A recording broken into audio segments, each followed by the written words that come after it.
Normal lang po to react strongly to perceived threats given the way we are wired.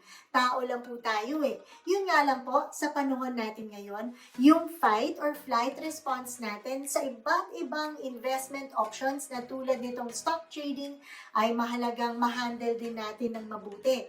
Kasi yung klase ng panic na nararamdaman natin does not help, especially when making modern day investment decisions.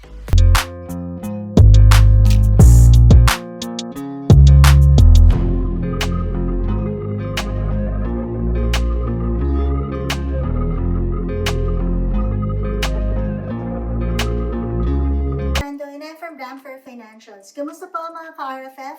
I hope everyone's keeping safe and well. Maraming salamat po sa patuloy ninyong pagsuporta dito po sa aming channel. Para po sa mga hindi pa nakakapag-subscribe, I hope you can help us help more people fulfill financial dreams by simply clicking the subscribe button down below, and please also tap na rin po the notification bell so we can update you of our future video uploads. Malaking bagay po kasi ito para sa ating RFF community para mas marami pa po tayo sanang matulungang tao. And so, sa araw na ito, pag-uusapan naman natin ang stock market investing.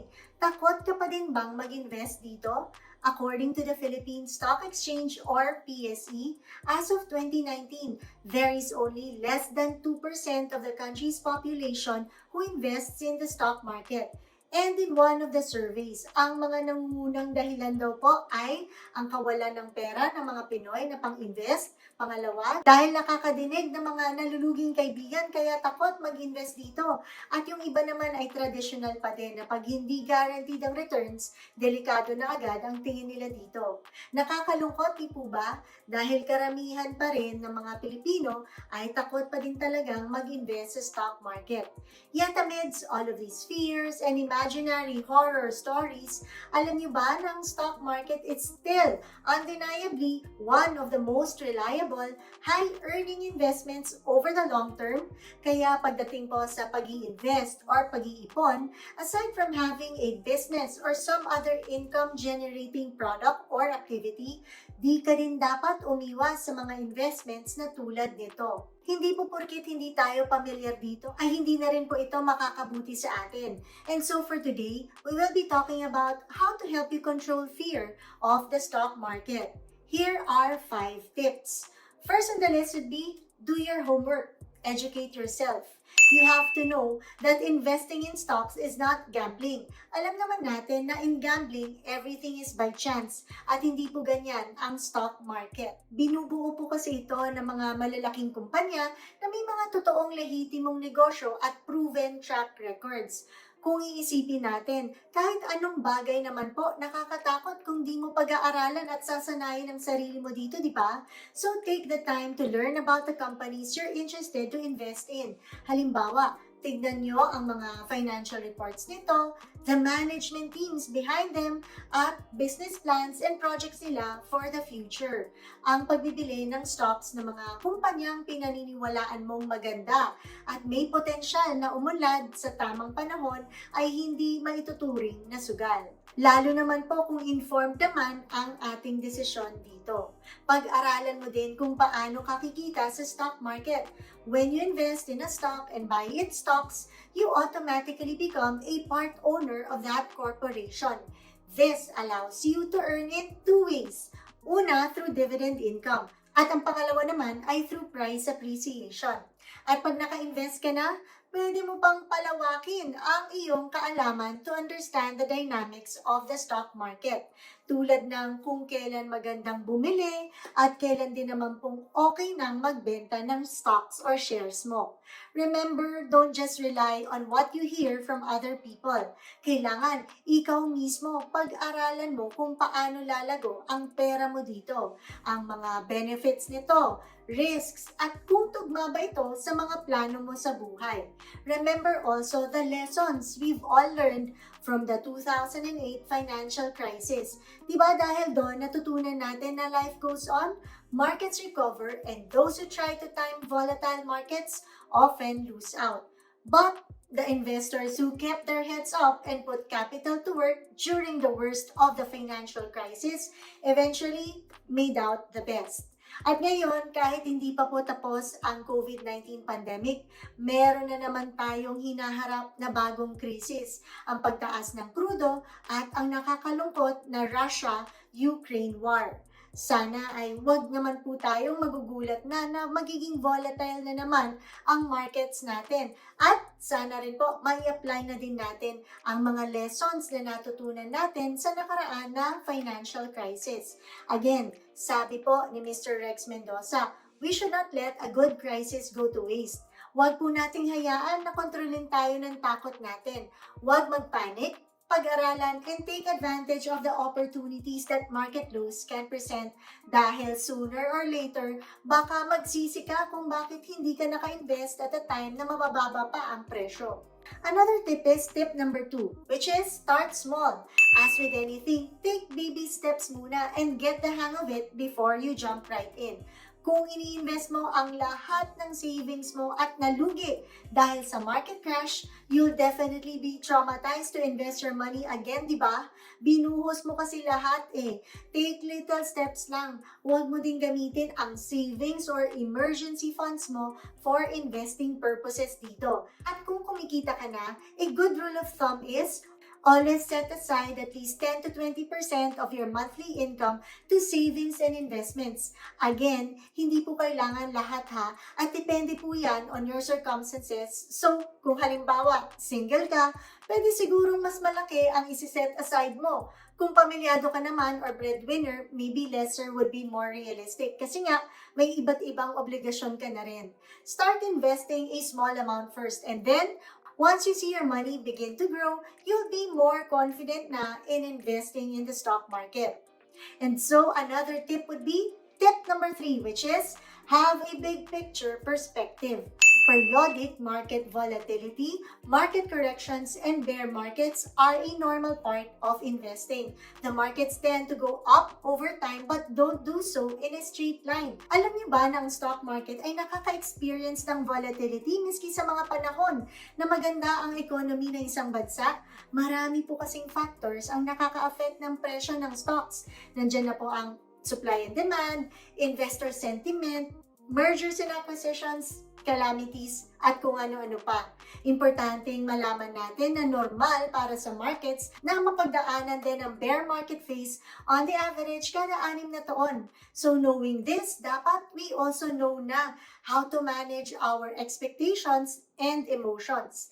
Maganda ding ma-realize kung talagang delikadong mag-invest sa stock market, bakit hanggang ngayon tuloy-tuloy pa rin po tayong pinapayagan ng mga gobyerno na mag-invest dito. Di sana po, di ba? Matagal na rin tayong pinatigil ng governments all over the world.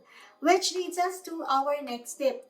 Tip number 4, which is avoid a would have, should have, or could have attitude. Iwasan din nating mag-isip ng mga bagay na pwede nating ikasisi. Tulad ng dapat nabenta ko na yung shares ko a few months ago.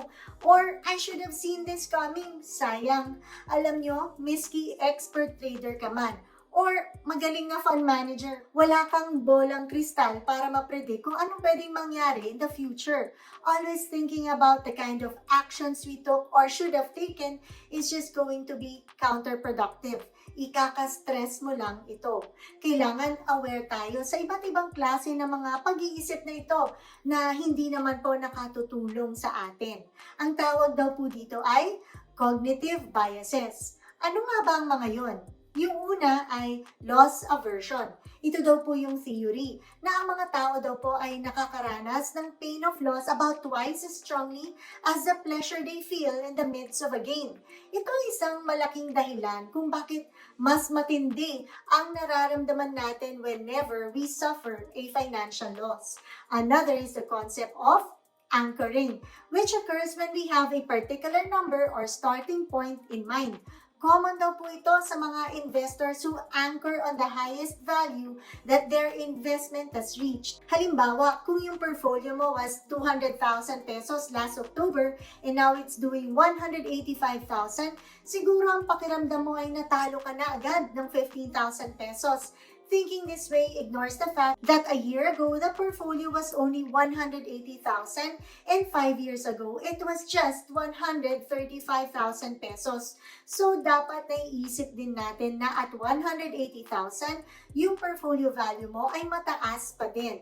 Plus, the market likely will rise to new heights in the future. So, dapat aware din tayo sa mga klase ng mindset na ganito.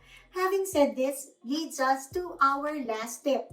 Tip number 5, which is diversify your portfolio. Investing in stocks isn't an end-all and be-all option. At hindi po porket aggressive or naniniwala ka sa stock investing ay dapat na rin 100% ng assets mo ay nasa stocks na.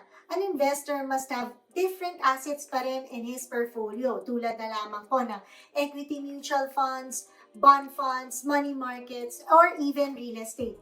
Mahalaga na diversified ka because the concept of diversification is having multiple assets to minimize risk while also maximizing the earnings potentials of your funds.